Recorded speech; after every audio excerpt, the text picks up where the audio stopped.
So this modern day serial killer, he thinks he's never gonna get caught.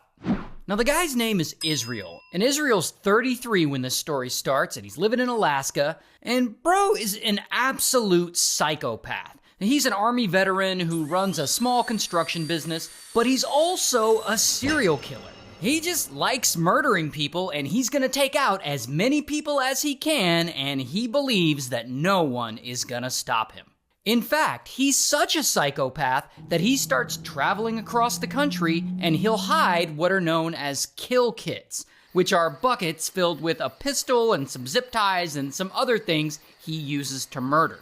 And whenever he randomly feels the urge, he'll drive back to one of those spots, he'll dig up the kill kit, and he'll use what's in it to murder his victims. And he does this for a while, he murders a bunch of innocent people. And one day in 2011, he decides it's time to kill again. And so he takes a flight from Alaska to Chicago. And there he rents a car and he drives east, from Chicago all the way to Vermont. And I don't know why he chooses Vermont, but he seems to choose these places at random. So he gets to Vermont and he checks into a hotel. Then at night, Israel walks out to a remote area where he had buried one of his kill kits 2 years before. And he digs it up and he gets a pistol and some other supplies from it. And on this particular night, for whatever reason, he decides that he wants to kill a couple. Any couple, I guess. So he takes a walk around the local neighborhood, looking for a house that's easy to break into. And that is when he spots one. A house belonging to a couple. So he goes up to this house and he immediately cuts their phone line so they can't call for help. Then, boom, he breaks in through the garage. He walks through their house and he enters their bedroom. Then he wakes them up at gunpoint and he ties their wrists. Then he forces them into their own car and he drives them to an old abandoned farmhouse. Once they arrive, he takes the wife upstairs and he essays her while leaving husband tied up in the basement.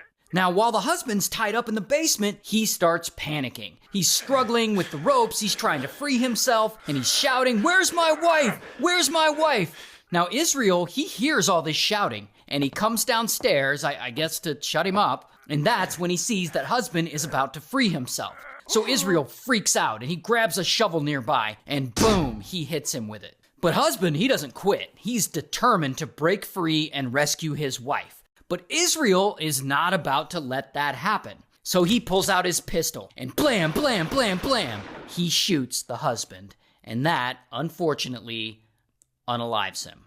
Then he goes upstairs to where wife is and he eventually strangles her.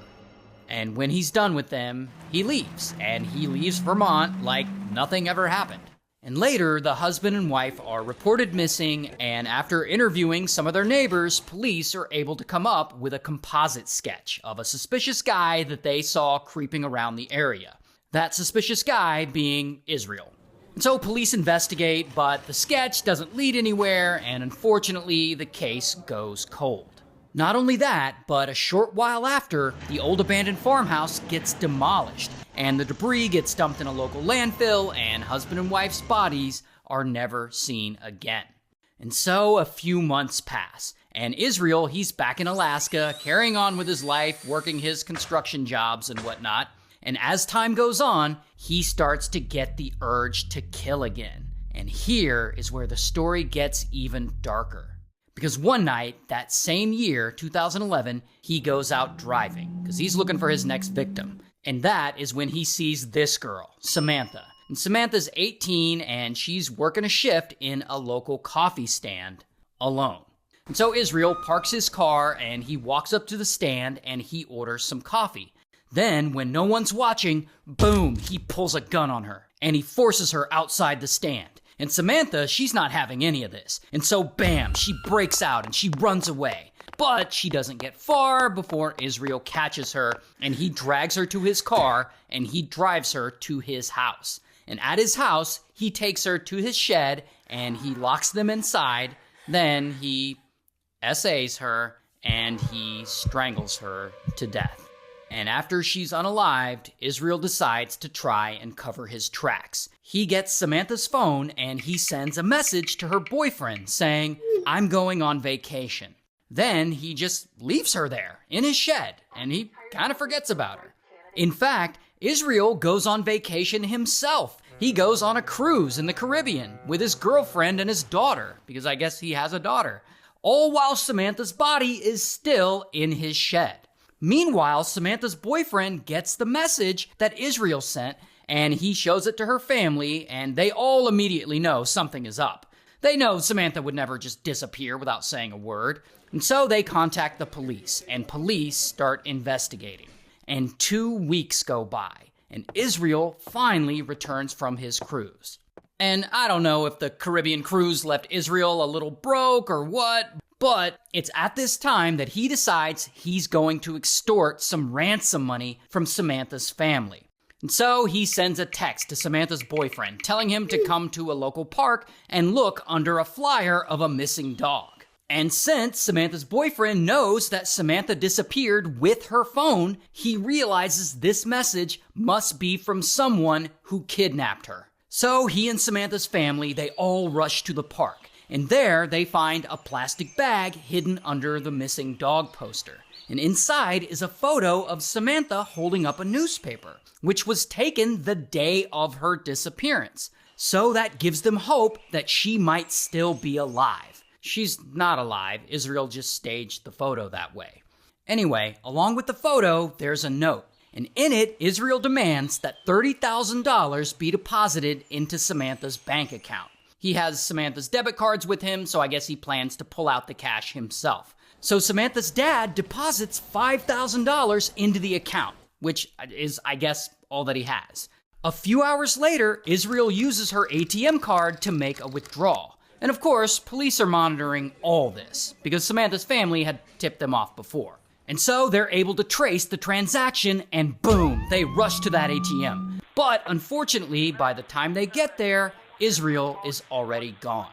And so they just wait. They wait for him to make more withdrawals. And over the next few weeks, he does. He makes a withdrawal in Arizona and another one in New Mexico. He makes a couple in Texas. So it's clear he's traveling around a lot, but they can't seem to catch him. And by this point, the FBI is involved, and they still can't catch him. And so it's starting to look like Israel might keep draining this bank account until it's completely empty, and then he might just get away with it for good. Until... Now here's where Israel finally screws up. While he's in Arizona withdrawing from one of these ATMs, a security camera spots his car, a white Ford Focus. The FBI then sends the image of that car to multiple police departments across Texas, and soon every officer in the state is on the lookout for that car. A few days later, a state trooper notices a white Ford Focus in a hotel parking lot. And eventually, Israel finally walks out of that hotel and he drives off in that car, and the trooper follows him. And he ends up pulling him over for speeding, and he searches the car, and in it, he finds a pistol, Samantha's ID, Samantha's debit card, and her cell phone. And so, bam, Israel gets arrested. Here's his mugshot. And a few months later, while he's in jail waiting for his trial, Israel actually unalives himself in his cell. And so, to this day, the police and the FBI, they aren't really sure how many people he actually murdered. They're thinking it was around 11 total, but it could be more.